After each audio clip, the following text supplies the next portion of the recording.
Uy, naklangaw.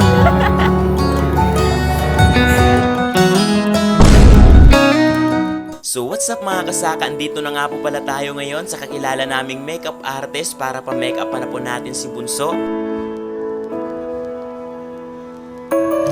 Pagkatapos nga ng ilang oras ay nagsimula na po ang graduation ceremony nila at dito nga pala yung venue sa gymnasium ng NEMSU Tandag at dahil napakainit nga ay lumabas muna ako at in-enjoy yung mga alaala sa bawat sulok ng paaralan na to habang kasama ko nun yung mga kaklase ko.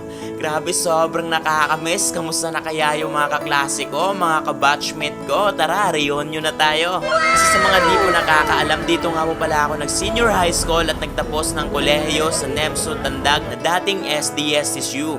At eto nga, almost 2 years, ngayon na lang po ulit tayo nakapasok dito. Talagang grabe, sobrang laki ng pagbabago, sobrang daming building dito. Grabe, nakakamiss maging estudyante, lalo na yung gaya neto. Study with you. Nanood na nga rin pala ako ng final practice ng ROTC na kung saan lagi po talaga kaming kinakalbo ng mga officer namin dito dati. Mga pasaway po kasi. Pero kahit pa paano, overall champion lang naman po kami. Sana all. Sobrang nakakapagod, nakaka-stress maging estudyante nun. Pero sobrang saya, lalo na ngayon kapag naalala mo habang tumatanda ka na. Grabe, sobrang sayang, sobrang sarap balikan. Ayun na nga, bumalik na ako sa loob kasi nagdi-distribute na sila ng mga diploma at award nila. At ayun na nga, ang saya nila papa, pero maya-maya si Bunso iiyak yan, promise. Oh no! At ayun, patapos na yung program nila at nagpapasalamat na nga sa kanya-kanyang mga magulang ang bawat estudyante. At nagbigayan na nga ng mga regalo ang bawat mga magulang na kung saan ibinunot na nga rin pala natin dito yung pang-iPhone niya sana dito. Pero talagang tinaplan ng hiya.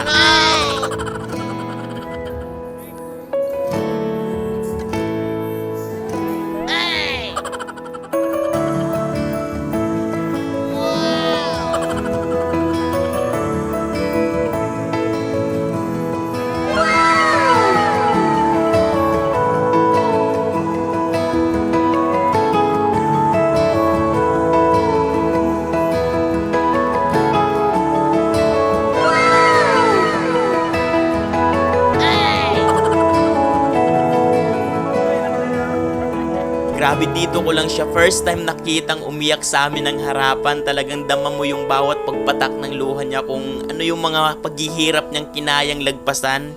Mairaos lang yung senior high school niya na with honor pa.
Proud na proud kami sa'yo, Beng. Galingan mo pa palagi.